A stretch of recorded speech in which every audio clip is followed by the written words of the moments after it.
If this episode makes you think, please let us know in the comments and support us by subscribing and leaving a review. Thank you. Today we are exploring the return of Fable 5. What 3 weeks of AI whiplash should teach every school leader? An article by me, Dan Fitzpatrick, published in Forbes on July the 2nd, 2026. This piece unpacks a truly wild episode in the short history of frontier AI, and it holds some really potent lessons for everyone in education.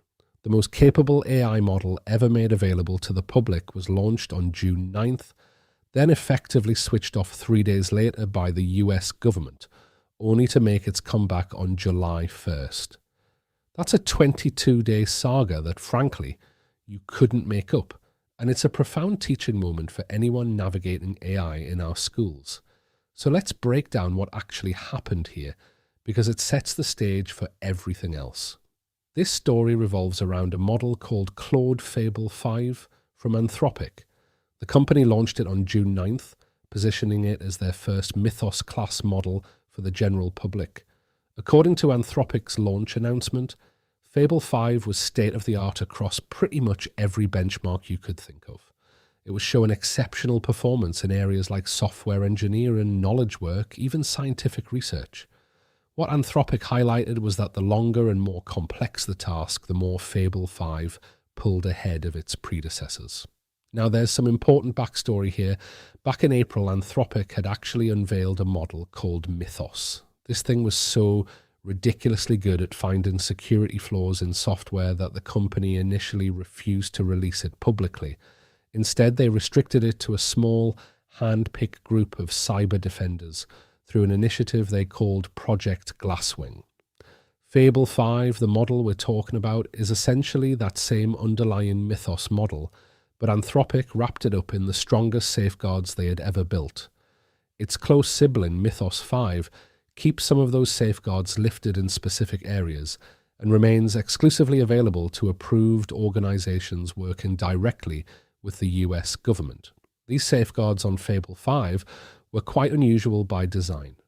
What would happen is if Fable 5 detected a request in a really high-risk area, think cybersecurity or biology, those kinds of fields, it would automatically hand that query over to Anthropic's next most capable model, Claude Opus 4.8, instead of processing it itself. TechCrunch reported that during early testing, at least 95% of user sessions ran entirely on Fable 5's own responses, and Anthropic's pre-launch red teaming, which is basically trying to break the model, didn't produce any universal jailbreaks across more than 1,000 hours of testing.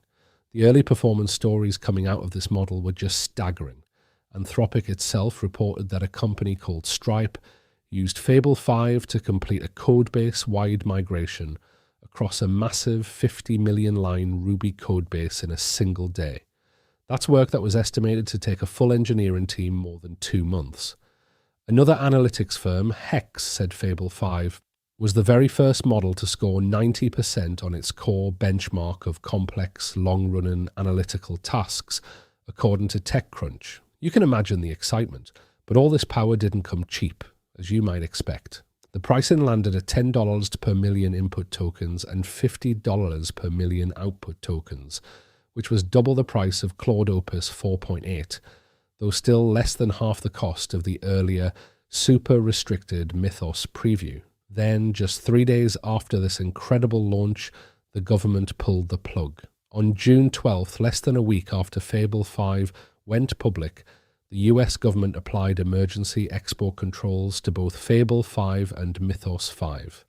They cited national security concerns, and the order essentially required Anthropic to restrict access for foreign nationals, regardless of whether they were inside or outside the United States. The problem was, Anthropic simply had no reliable way to verify nationality in real time, so they had to make a tough decision. They suspended access to both models for everyone, globally, immediately. Can you imagine the whiplash? The trigger for this, as reported by Moby Health News and others, was a report from Amazon researchers who had managed to bypass Fable 5's safeguards. In one specific case, the model was prompted to identify a software vulnerability, and then it went further, producing actual code demonstrating how that vulnerability could be exploited. When that report landed on government officials' desks, alarm bells naturally followed. Anthropic pushed back hard, I'm sure. The company argued that the exploit didn't really tap into anything uniquely dangerous. They pointed out that their own testing had shown other lead-in models, including Claude Opus 4.8, OpenAI's GPT 5.5, and even Moonshot's Kimi K 2.7, could identify the exact same vulnerabilities and produce the same kind of demonstration. Some independent security experts even called the jailbreak concern significantly overblown. But the government evidently was completely unmoved by the everyone else can do it too defense. And honestly, I have some sympathy with that position. When it comes to national security, you can see why they'd err on the side of caution. So, how did Fable 5 manage to come back? It was a really fascinating mix of some serious engineering work and a whole lot of diplomacy. Anthropic developed and trained an improved safety classifier, specifically designed to catch and neutralize the exact technique the Amazon researchers had used. They also launched a new HackerOne program, inviting security researchers from all over the world to submit potential cyber jailbreaks for review. And they proposed a new industry-wide framework for how to handle these kinds of jailbreak discoveries. Behind the scenes, the company spent 10 intense weeks working with various government agencies: the Office of the National Cyber Director, the Office of Science and Technology Policy, the Treasury, and the Commerce Department. All of this collaboration was happening as the administration was developing its June executive order on AI innovation and security. There was a political dimension to this too. Wired reported via VentureBeat that Anthropic's initial argument that no frontier lab could guarantee zero jailbreaks really frustrated officials. They reported that real progress only started to happen when the company shifted its focus from debating the theoretical impossibility of perfect safety to actually demonstrating stronger safeguards in practice. And it worked. On June 30th, the export controls were officially lifted. Anthropic announced that Fable 5 would return globally from July 1st across all its platforms: the Claude platform, Claude AI, Claude Code, and Claude Cowork. Mythos 5 access was also restored for approved US organizations, following government sign-off on June 26th. For those who are subscribers, it's worth knowing that Pro, Max, Team, and Select Enterprise plans could use Fable 5 for up to 50% of their weekly usage limits through July 7th, after which access moves to usage credits. Cloud availability on AWS, Google Cloud, and Microsoft Foundry is being re-enabled as quickly as possible. Now, I can hear the objection already, right? So you're probably thinking, Dan, this is a cybersecurity story about some super frontier model that most teachers will never consciously choose to use.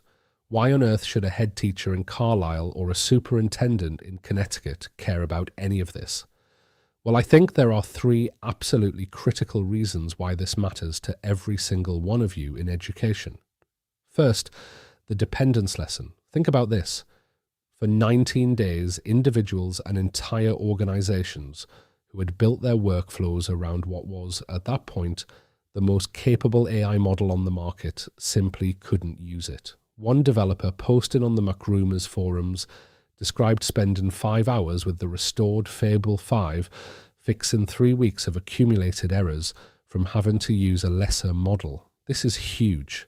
Schools are increasingly building AI into their daily operations, into planning, into assessment, into administration.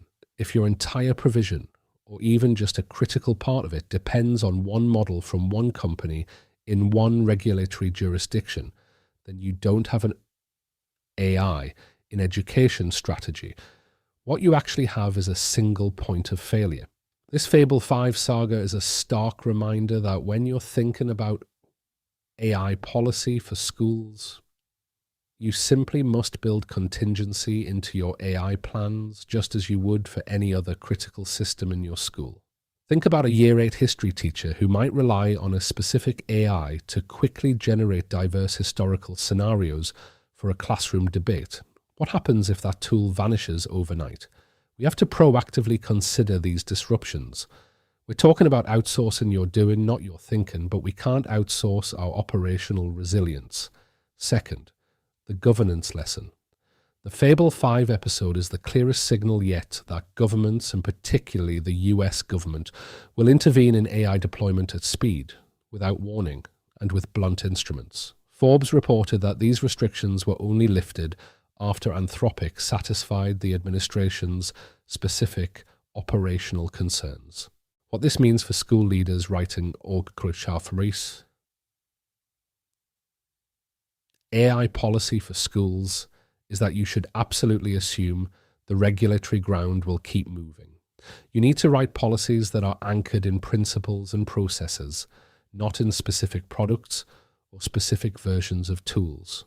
This really reinforces that start with why, not how philosophy.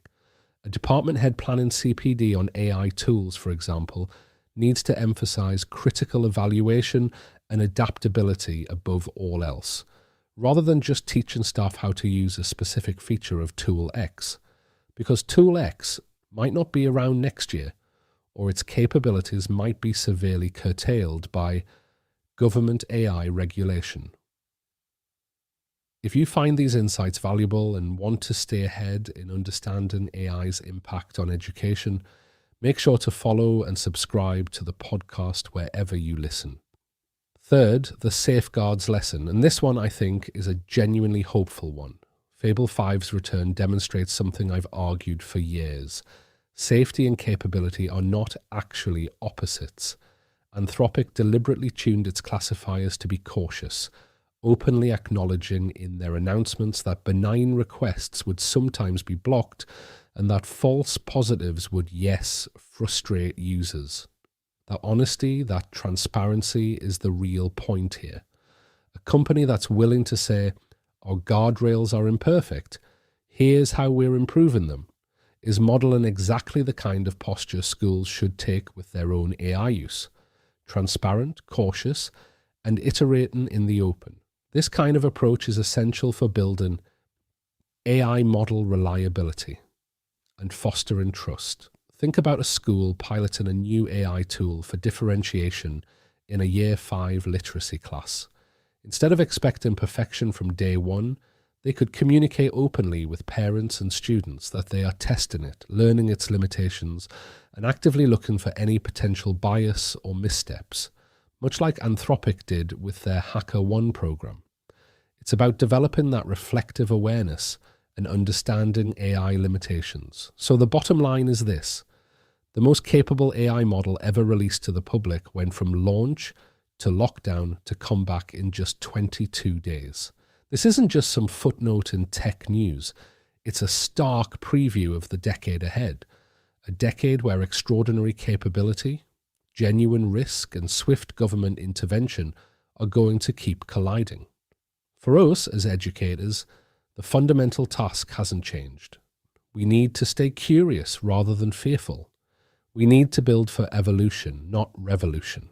And we must always remember that the thinking, the judgment about how these tools genuinely serve learners, how they deepen understanding, how they foster curiosity and care, that absolutely can never be outsourced, no matter how capable the machine doing the doing becomes.